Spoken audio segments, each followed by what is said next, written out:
Go. Now, waiting in the wings, I'm joined by Charlotte Shaw, who's an Australian born, now London based singer songwriter. It's a joy to have you on my radio show and podcasts. Thank you for having me. Happy to be here.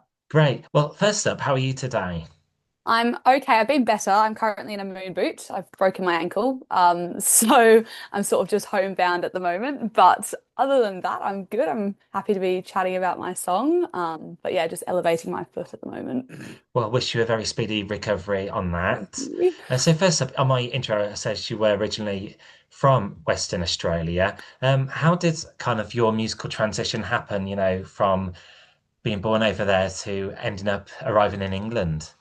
Well, born and raised in Australia, and I moved over about a year, just over a year ago. And yeah, I just kind of always thought that I wanted to do something more creative, more musically based. And there just wasn't, especially in Perth, there's just not heaps in that sort of realm of things. Like there's stuff going on, but obviously London and the UK, there's just a lot more going on, and it's kind of sort of supported to be doing that. So I just kind of thought I'd always had it in my head that I was going to come over. My family's from the UK, and then kind of finished uni and went, oh, well, I haven't set anything up for myself, so I guess I'm going over. So yeah, booked a ticket over, and then I've been here for the last year, and then yeah, just sort of enjoying being where it's all sort of happening. That's amazing. And you took the big plunge, as they say. I did. I definitely did. And I didn't move over at the best time. I moved over in like October, November. So I was a bit of a shock to the system coming into the UK winter for my first introduction. Mm. And have you always been like fond of like the music scene here, like the charts and the history, the British music? Yeah, well, I mean, I'd spend a lot of Christmases and holidays over in the UK, and I would always be in the car with my family just listening to like BBC Radio 1 and like all of the music. And obviously you follow lots of musicians that are from the UK in Australia. So it's just kind of cool to be where that's happening and sort of meeting people that go, oh yeah, like I used to work with so and so, and it's just kind of a lot more accessible than seeming so far away in like a distant land from Australia. So yeah, it's cool. And do you find it a home from home? To an extent, yeah, it's definitely not as jarring as saying moving to somewhere where I've got no roots. So yeah, and I feel like I have a sense of the British humor to an extent because of my parents, so that's always nice. Great. Well, just found out a little bit about yourself and like your musical transition and your journey. Yeah. And it's what you wanted to today, really, because one of the reasons I invited you on my show was to speak about your new single called Bye Boys. Yeah. So, can you just give me and my listeners like the meaning behind it and what the listener can expect from it? Sure. So the meaning behind the song Bye Boys, I sort of wrote it in my very early period being in the UK. And it was after I kind of gave myself like a creative month when I first moved over just to sort of focus on getting involved as much as I could. And you sort of came across lots of different people that were sort of saying like, yeah, you can do this or no, you can't do this. And I just sort of wrote the song to be a bit of a motivational, uplifting song to kind of encourage people to go after what it is that they want to do. So in my case, like going after music, but for whatever it is, just kind of trust yourself, go after what you want to go after, and prioritize the relationship with yourself over like other relationships, or just kind of move away from things that hold you back. So yeah, that's what the song's about. Yeah, it's a good meaning. I guess it's like putting yourself first in that aspect. Yeah, 100%, 100%. Great, I can relate to that. And would you describe it as a summer anthem as well? Yeah, I would. I mean, it came out about 3 weeks ago, so that's summertime in the UK. And I just think it's a good way to summer. Everyone sort of gets a bit more of a burst of energy to kind of go off and do things. People are a bit more in brighter spirits. So the song's definitely a bit of an uplifting ballad to kind of, yeah, get you to go and do what you want to do. And I guess summer's the best time to go and kind of take that leap of faith. So yeah. Cool. And where did you record Bye Boys, or who did you work with on this track? I worked with a London-based producer called Jack Marchant, and he has Marchant Music, so he was awesome to work with. And we recorded it in his home studio, which was really, really cool because he's got it all set up, and it just kind of made it a really kind of calm experience because we weren't rushed for timing, like we could just kind of take as long as we needed to. And yeah, so I went and worked with him, and he came up with some of the instrumentals and produced it, and yeah, it was a really cool experience. Great, it's great to hear it was a good experience. That was actually my next question. What was the experience of working like in the recording studio? And well, how do you find the difference between like a home recording studio and like a professional one, where bands recording? Yeah. I mean, to be honest with you, for what we needed to do, because it wasn't like lots of instruments being played live, it was actually fine. Because you had the proper microphone, you had it all sound boothed off, and you had it in like a music sort of room anyway. So it was, I say home studio, but it was a pretty professional setup. So it was cool. And I haven't like this is my first single, so I haven't actually had that much experience in professional studios anyway. But from what I have, it honestly like it wasn't that big of a difference, to be fair. That's sure. And have you released a music video to accompany this release? I have. I have released a music video. We filmed it in a day in London, which was a very busy day. But yeah, we went to lots of different parts of London. We went to Greenwich. We filmed it in a really cool pub called the Pelton Arms, which has had lots of different. I didn't realize at the time. I just sort of thought it was a cool pub, and I approached them and went, "Can we film a music video here?" They're like, "Yeah, that's fine." And then later on, they started telling me how like Frank Sinatra had been in there filming stuff, and how I think it's Only Fools and Horses had also filmed something in there as well. And I was just going, this is so cool. I'm filming my music video in such a sort of like prominent place in England. So yeah, filmed a bit there and then filmed a bit in Soho, filmed some in the park. And it was, yeah, just got it all done in one day and then edited it all together. And yeah, it was a cool thing.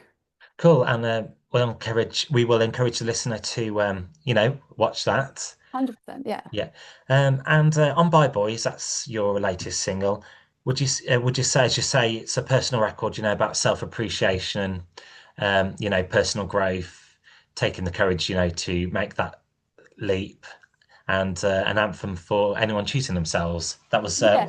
one of the descriptions on it. Yeah, definitely I would. I would say that I hope that the song sort of encourages people to yeah, I say like put yourself first and what you want to do first. And so that means having to sort of like step aside from like people, places, anything that's sort of like stopping you from actually going after what it was that you wanted to do. So for me, I had to leave like my hometown to go and do that and leave all my friends and family behind. Obviously, it's scary, but if you work on that relationship with yourself and kind of just how to take care of yourself and actually do what it is that you want to do, then I think it's a really important thing to be able to do in your life and it will serve you very, very well. And I hope that it kind of, yeah, gives some people some confidence to do that because I mean, I've gone and done it. It was very, very scary. I'm still working on it and it's still sort of tough, but it's definitely been a very rewarding experience. And Bye Boys is out now on all good streaming platforms. It is, it is. How's it been received?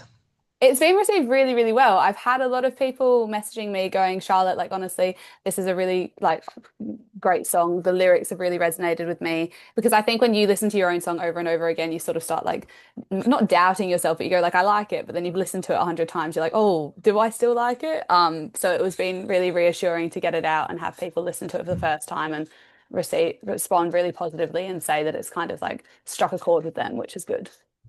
And would you say this is an introductory number for more upcoming future releases?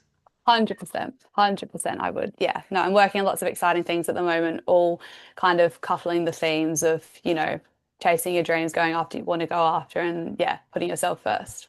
And Bye Boy, is that your debut single? It is, yeah. Ah, Yeah. great. And as a songwriter, what inspires you, whether it's like reading or poetry or, visiting like, historical places? I think the main source of inspiration is events happening in my life, I guess, and sort of trying to navigate the feelings that I'm having. So if I'm confused about anything or something's kind of struck an emotion in me, whether that be happy, sad, confused, then I tend to write things when I'm feeling how I'm feeling. And I guess it sort of helps me work through those feelings. So yeah, I'd say events and how I'm feeling is the most sort of point of inspiration for that. Mm. Great. So you're really just starting your musical journey. I am, yeah. And have you had any like memorable highlights so far, whether you performed like a local gig? I think, I don't know, I've started going to a lot of different open mic nights in London, and it's quite cool to see because obviously when you first move somewhere like London, it's like the big city, there's heaps of people, but you kind of start realizing in each like niche, so music, whatever it is that you're doing, there's similar people. So it's nice to, I've gone to a few and I've seen familiar faces, sung the song, sung by boys, and people have started like singing along because they remember the song. So I think that's quite nice to kind of get that support from people that you've met maybe once or twice. So Mm. yeah, it's cool. Yeah, that's a musical connectivity and networking, and it's a really Yeah. great way to kind of like, make friends Yeah, with like-minded like musicians. exactly. Yeah, no, it's been really, really nice and really encouraging. And lots of people have said, like, come along to this one and like I'll play the guitar for you, or like wait, we can like work on this together. And it's been, yeah, really, really Mm. supportive and nice, which is good. And you were independent artists, and if so, what do you like about that aspect of being one? I think it gives you a lot of freedom, because if I'm kind of at the start of, I've been writing music for a long time, but I've sort of obviously just released my first song on streaming platforms. So I think it kind of gives me the freedom to release songs that are resonating with me at that time. Maybe if the sound is slightly different, so it doesn't pigeonhole you into one sound, for example. So it can kind of, because I mean, everyone's a multifaceted person. They're not just going to like the one sound. So if something is needing a different sound, then I think it's cool to be able to just experiment with that and be true to yourself the whole time while releasing music. And what do you think of today's music, whether it's the charts, and what kind of music are on your playlists these days?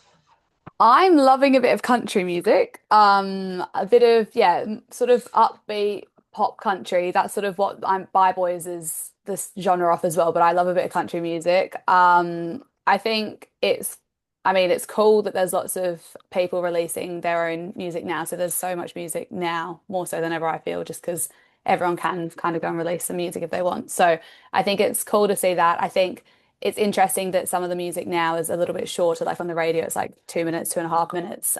So that's something to kind of consider in terms of just keeping people's attention. If you just keep things shorter and sweet, I don't know, you're just sort of like looking at the different trends and working out if that works with the sound that you're wanting to do as well. But no, I think it's cool to have lots of different options out there.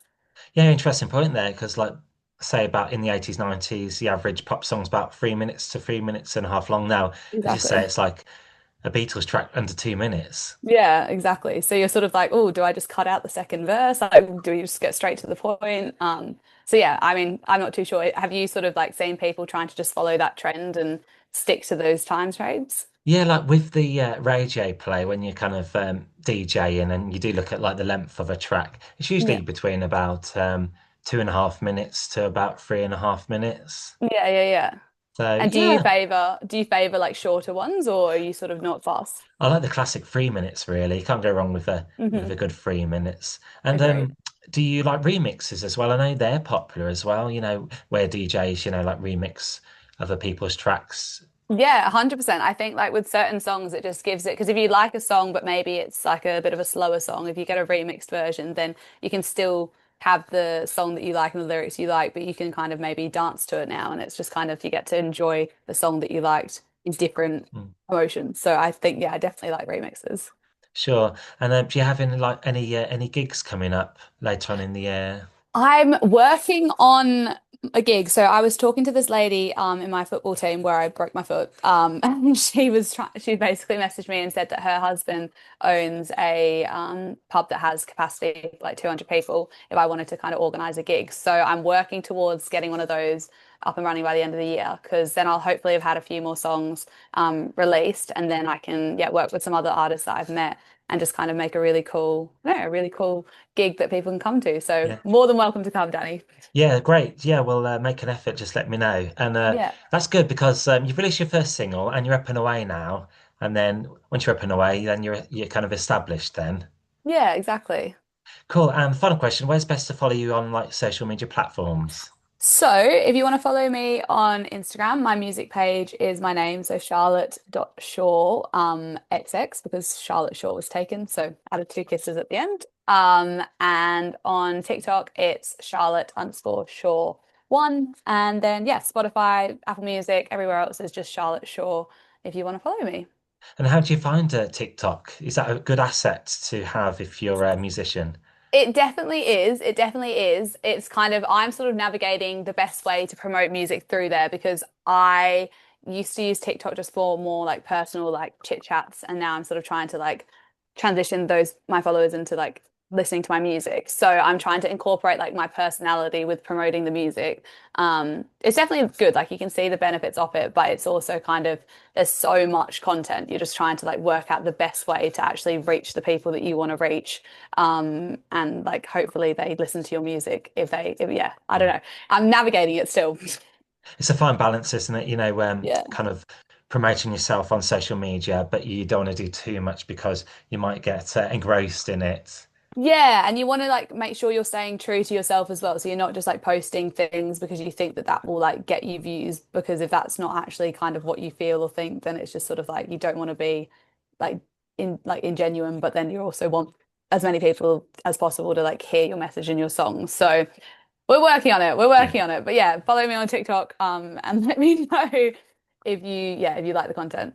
Mm. Well, it's been a real pleasure talking with you today, Charlotte. Yeah, And same to yeah, no you. doubt we'll get you back on the show in the near future. And we look forward to more releases when the time comes. Yes, very excited. Thank you so much for having me on. Really appreciate it. And we'll put the link towards your new single in the description box for this YouTube channel. And for the radio, we'll play your latest single now.